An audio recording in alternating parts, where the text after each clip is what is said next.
नियोजन आजच्यापेक्षाही नियोजन उद्या आणि परवाचं महत्त्वाचं आहे, 22 आणि 23. आणि आज आम्ही संपूर्ण आढावा 22 तारखेच्या आणि 23 तारखेच्या इकडल्या नाशिकच्या कार्यक्रमाचा घेऊ. आमची जी स्थानिक टीम आहे प्रमुख, त्यांच्याबरोबर शिवसेनेचे सगळे प्रमुख नेते आज पोचलेले आहेत, म्हणजे पोचायला लागलेले आहेत. 3 ठिकाणी मुख्य सोहळा होतो आहे, आपल्याला माहीतच. सगळ्यात आधी उद्या उद्धवजींचं आगमन झाल्यावर नाशिकला, ओझरला ते थेट भगूरला येतील. स्वातंत्र्यवीर सावरकरांच्या स्मारकावर अभिवादन करतील. तिथे जमलेल्या लोकांशी संवाद साधतील. आणि त्यानंतरचा संध्याकाळचा जो मुख्य कार्यक्रम आहे तो काळाराम मंदिरातली दर्शन आणि पूजा आहे. उद्या 22 तारीख आहे, 22 जानेवारी आहे. भारतीय जनता पक्षानं जरी अयोध्येमध्ये राम मंदिरात प्राणप्रतिष्ठा सोहळ्याचा कार्यक्रम भारतीय जनता पक्षाचा म्हणून ठरवला असला तर आमच्या दृष्टीनं तो या देशातल्या अस्मितेचा आणि श्रद्धेचा विषय आहे. आणि या राजकारण बाजूला ठेवून जरी एक पक्ष राजकारण करीत असला या सगळ्या सोहळ्याचं, तर आम्ही सगळ्यांनी असं ठरवलेलं आहे की त्या राजकारणात न पडता आपण जिथे आहोत तेथे आपण प्रभू श्रीरामाला आदरांजली किंवा श्रद्धेनं विनम्रपणे आपण त्यांची पूजा अर्चा करावी आणि आपापले कार्यक्रम करावे. त्यानुसार उद्या आम्ही काळाराम मंदिरामध्ये उद्धवजी आणि आम्ही सगळे शिवसेना नेते, हजारो शिवसैनिक येतील. आणि त्यानंतर आता संध्याकाळी लगेच तिथून गोदा तीरावरती गंगा आरतीचं प्रयोजन आहे, त्याची पण तयारी जोरात सुरू आहे. अशा प्रकारची आरती आम्ही अनेकदा अयोध्येच्या शरयू तीरावर केलेली आहे. जे इकडले भाजपचे लोक विचारत आहेत तुमचा अयोध्येशी संबंध काय, त्यांनी शरयू तीरावर आम्ही केलेले सोहळे, नेत्रदीपक सोहळे, ज्याची सुरुवातच आम्ही केली आहे, अशा प्रकारे भव्य गंगा आरती करण्याची ही तिथे शिवसेनेने केलेली सुरुवात आहे सातत्यानं. तर तशाच पद्धतीचा सोहळा माननीय उद्धव ठाकरे, आदित्य ठाकरे, सौ रश्मीवहिनी ठाकरे आणि असंख्य आमचे नेते पदाधिकारी यांच्या उपस्थितीत गंगा आरतीचा सोहळा होईल. हे 22 तारखेचे म्हणजे उद्याचे सर्व सोहळे हे आम्ही श्रद्धापूर्वक करू. हे धार्मिक सोहळे आहेत, हे सांस्कृतिक सोहळे आहेत आणि हे आमच्या राष्ट्रीय अस्मितेचे सोहळे आहेत. त्याच्यामुळे या सोहळ्याला फक्त शिवसेना नाही तर आम्ही सगळ्यांना आवाहन केलं की आपण या. खरं म्हणजे आम्ही राष्ट्रपती द्रौपदीजी मुर्मू यांना सुद्धा आमंत्रण दिलं आहे, रितसर आमंत्रण दिलेलं आहे, रितसर राष्ट्रपती भवनात जाऊन दिलेलं आहे. कारण अयोध्येत प्रधानमंत्री आहेत, तिथे राष्ट्रपतींना फार महत्त्व दिसत नाही आहे. माननीय उद्धव ठाकरे यांची भूमिका अशी होती की सोमनाथ मंदिराचा जेव्हा प्राणप्रतिष्ठा सोहळा झाला तेव्हा राष्ट्रपती राजेंद्र प्रसाद उपस्थित होते. त्याच्यामुळे हा एक तितकाच महत्त्वाचा सोहळा आहे, तर तिथे राष्ट्रपतींनी उपस्थित असावं. जर तुम्हाला अयोध्येत आमंत्रण नसेल तर ते सोडून द्या. तर हा एक सोहळा आहे, हा बिगर राजकीय सोहळा आहे. जर आम्ही असलो तरी तर आपण हे आमचं आमंत्रण आहे, जनतेला आमंत्रण आहे. हे तिन्ही सोहळे, सावरकरजी, काळाराम मंदिर आणि गंगा आरती, हे तिन्ही सोहळे हे आमच्यासाठी श्रद्धेचे, आदराचे असे विषय आहेत. आम्ही ह्याच्यामध्ये कोणते राजकारण करू इच्छित नाही. त्यानंतर 23 तारखेला माननीय हिंदुहृदय सम्राट, शिवसेना प्रमुख बाळासाहेब ठाकरे यांचा जन्मदिवस असतो, आपल्याला माहीतच. आम्ही तो त्यांचा जन्मदिवस नेहमी आनंदाने साजरा करत आलो. नाशिकची निवड आम्ही त्या दिवशी राज्यव्यापी अधिवेशनासाठी केलेली आहे. हे अधिवेशन जे आहे हे डेमोक्रेसी क्लबला होईल. सकाळी 10 वाजता सुरुवात होईल अधिवेशनाला. राज्यभरातून किमान 1500 ते 1600 प्रमुख प्रतिनिधी उपस्थित राहतील. हे अधिवेशन 1:30 वाजेपर्यंत चालेल. या अधिवेशनामध्ये प्रमुख मार्गदर्शन होईल पदाधिकाऱ्यांना. लोकसभा, विधानसभा या दृष्टीनं काही निर्णय घेतले जातील. काही महत्त्वाचे ठराव तिथे मांडले जातील आणि मंजूर केले जातील. हे अधिवेशन आमच्यासाठी अत्यंत महत्त्वाचे दिशादर्शक आहे. त्यानंतर संध्याकाळी 5:30 वाजता नाशिकच्या अनंत कान्हेरे मैदानावर, हुतात्मा अनंत कान्हेरे मैदानावर खुलं अधिवेशन भव्य जाहीर सभेच्या रूपात होईल. आणि तेथेही काही सांस्कृतिक कार्यक्रमामध्ये होतील, शाहिरी पोवाडे होतील. त्यानंतर काही धार्मिक सोहळे आहेत. म्हणजे अंबाबाईचा गोंधळ तिथे आम्ही पुन्हा एकदा दार उघड बाई दार उघडचा नारा घेऊन इथे आलेलो आहोत. नाशिकला आम्ही यापूर्वी केला आहे. आणि उद्धवजींचं मार्गदर्शन महाराष्ट्राला आणि देशाला होईल. अशा प्रकारचे 2 दिवसाचे नाशिकमधले कार्यक्रम आम्ही करतो आहोत. आणि त्याची तयारी अत्यंत व्यवस्थित या आमच्या नाशिकमधल्या प्रमुख पदाधिकाऱ्यांनी केलेली आहे. त्याच्यामध्ये आमचे सुधाकर भाऊ बडगुजर असतील, दत्ताजी गायकवाड, बरं का, त्या विनायकराव पांडे, DG सूर्यवंशी, विलास शिंदे, हे सगळे जे आमचे बसले आहेत, सुनील बागुलजी, त्यानंतर काही लोक आता बाहेर आहेत,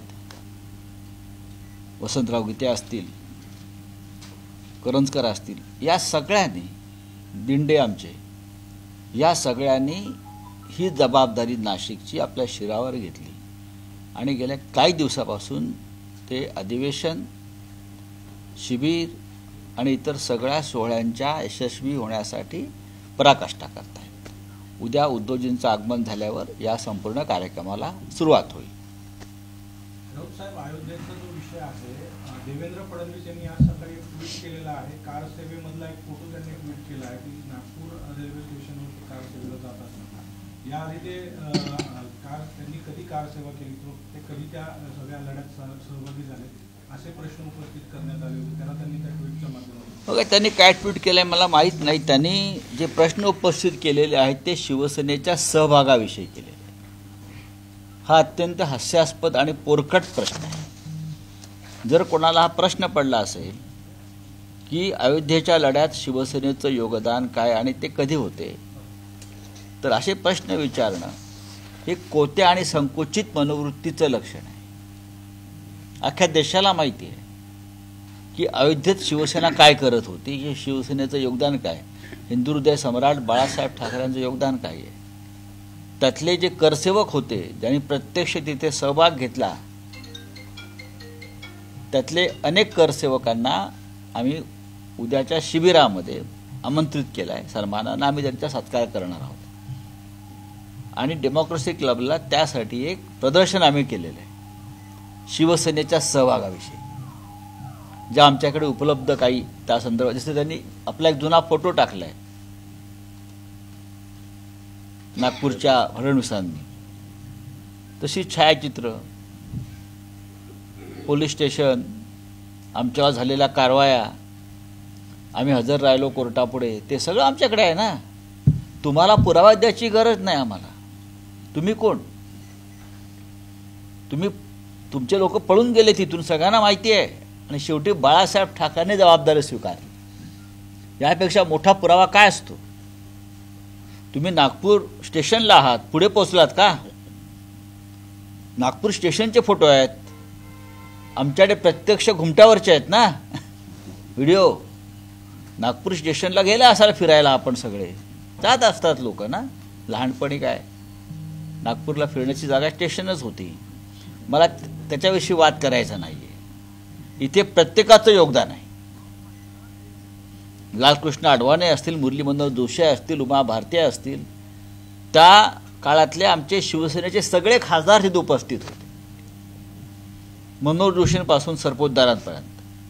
विद्याधर गोखले तिकडे पोहोचले होते. सगळे खासदार, मुंबईतले, महाराष्ट्रातले जिल्हा प्रमुख, तालुका प्रमुख, विभाग प्रमुख, त्यातले आता काही हयात आहेत काही नाहीत, त्यातले बरेचसे लोक उद्या आम्ही तिथे डेमोक्रेसी क्लबला त्यांचं एक एक्झिबिशन आम्ही प्रदर्शन भरवतो आहे आणि सुभाष देसाई यांच्या संकल्पनेतून ते प्रदर्शन आम्ही भरवतो. म्हणजे आम्ही देवेंद्र फडणवीस यांना आमंत्रित करतो. बरं का, नागपूरला होतात तुम्ही स्टेशनवर, पण आता डेमोक्रेसी क्लबला उद्या या आणि प्रत्यक्ष त्या करसेवकांना भेटा, ज्याने प्रत्यक्ष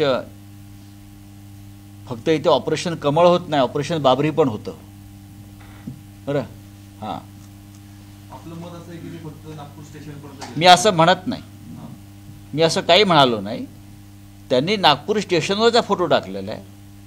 आम्ही बाबरीच्या प्रत्यक्ष ऑपरेशनचे फोटो टाकतो. एकमेकावर ते आरोप करण्याचा हा दिवस नाही. ते विचारतात शिवसेनेचं योगदान काय, म्हणून माझा हा प्रश्न आहे.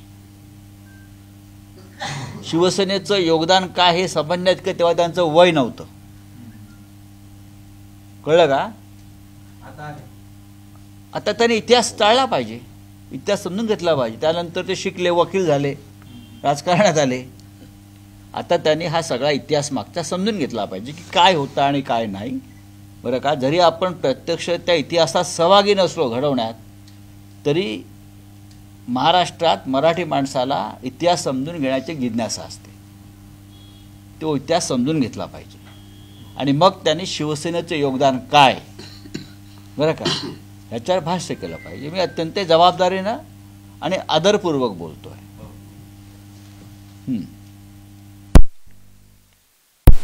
काँग्रेस पाठोपाठ आता आम आदमी पक्षाने देखील विरोध, सगळ्यांचाच विरोध आहे.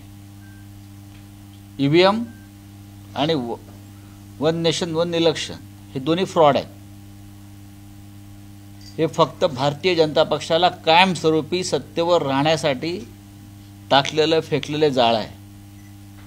या देशामध्ये ज्या दिवशी ईव्हीएम जाईल त्या दिवशी भारतीय जनता पक्ष हा ग्रामपंचायतीसुद्धा जिंकणार नाही. जर भारतीय जनता पक्षाला स्वतःच्या क्षमतेवरती एवढी हे असेल, आत्मविश्वास असेल, तर त्यांनी कोणत्या तरी एक निवडणुकीपुरतं ईव्हीएम दूर करा. वाराणसीतल्या तरी निवडणुका त्यांनी ईव्हीएम शिवाय घेऊन दाखवाव्या आणि सुरतची तरी, मग त्यांना कळेल मी काय म्हणतो आहे ते.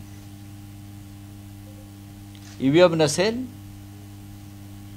ईव्हीएम हटी भाजपा गई हा नारा आहे. ईव्हीएम ही दुर्घटना आहे लोकशाहीच्या संदर्भात. लोकांचा विश्वास नाही या प्रक्रियेवर. वन इलेक्शन वन नेशन हा फ्रॉड आहे आणि हा फ्रॉड या देशातली लोकशाही पूर्णपणे संपवल्याशिवाय राहणार नाही. ईव्हीएमने आधी संपवलेली आहे, त्याच्यामध्ये आता वन नेशन वन इलेक्शनची भर पडते. ईव्हीएम विरोधामध्ये आपण सगळे एकत्र होऊन ईव्हीएम पूर्णपणे रद्द करावं असं काय? नाही, याचे हे पहा की याच्यावरती खूप प्रयत्न झालेले आहेत. प्रकरण सर्वोच्च न्यायालयापर्यंत गेलेलं आहे. पण या देशातल्या संपूर्ण घटनात्मक संस्था ज्या स्वायत्त आणि स्वतंत्र असायला पाहिजेत अशा अपेक्षेने त्या बनवल्या, त्या तशा राहिलेल्या नाहीत. हे दुर्दैव आहे. जगामध्ये कुठेही जी प्रक्रिया निवडणुकीची अस्तित्वात नाही किंवा रद्द केलेली आहे, ती फक्त भारतातच का चालू आहे? ती फक्त भारतातच का चालू आहे? आणि ह्याच प्रक्रियेविरुद्ध सगळ्यात आधी या देशामध्ये भारतीय जनता पक्षाने आवाज उठवला होता की ईव्हीएम रद्द करा म्हणून. स्वतः भारतीय जनता पक्ष या प्रक्रियेविरुद्ध तेव्हा सुप्रीम कोर्टापर्यंत गेला होता.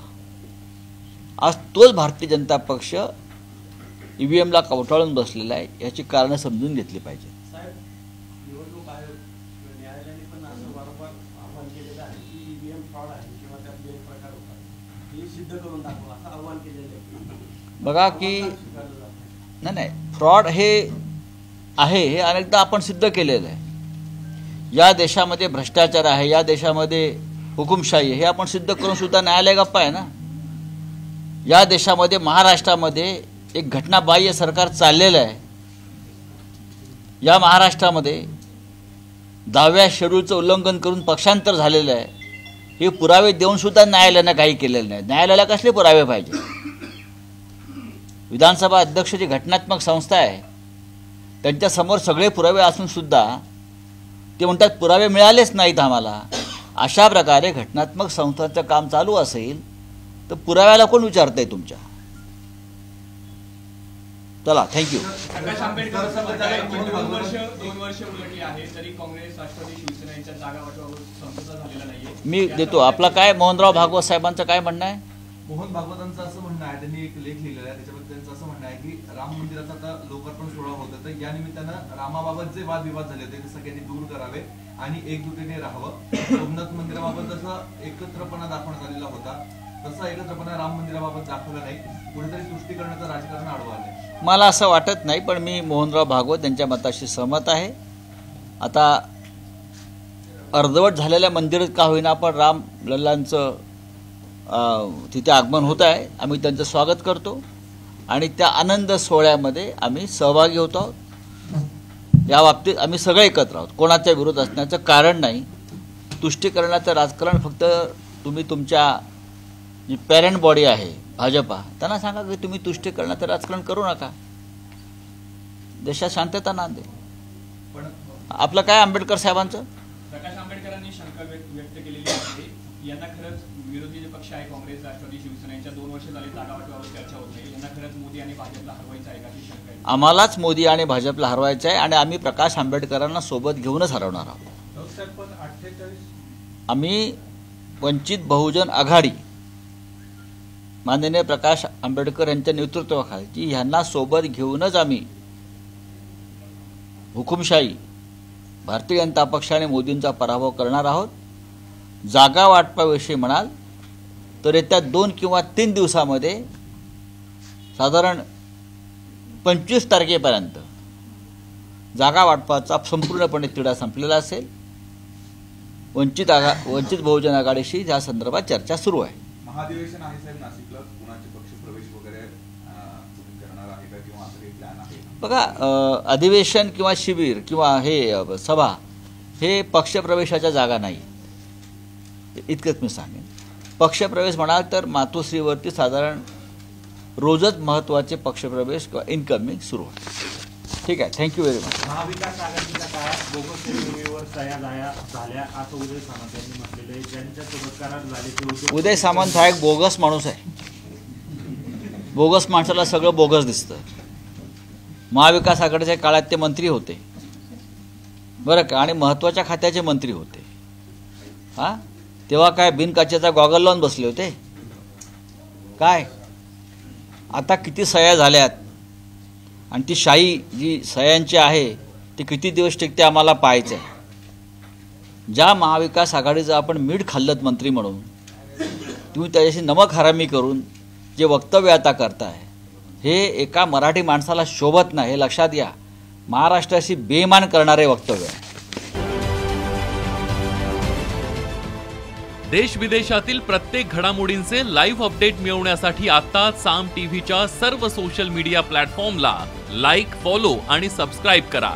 तसंच सर्व नोटिफिकेशनसाठी बेल आयकॉन प्रेस करायला विसरू नका.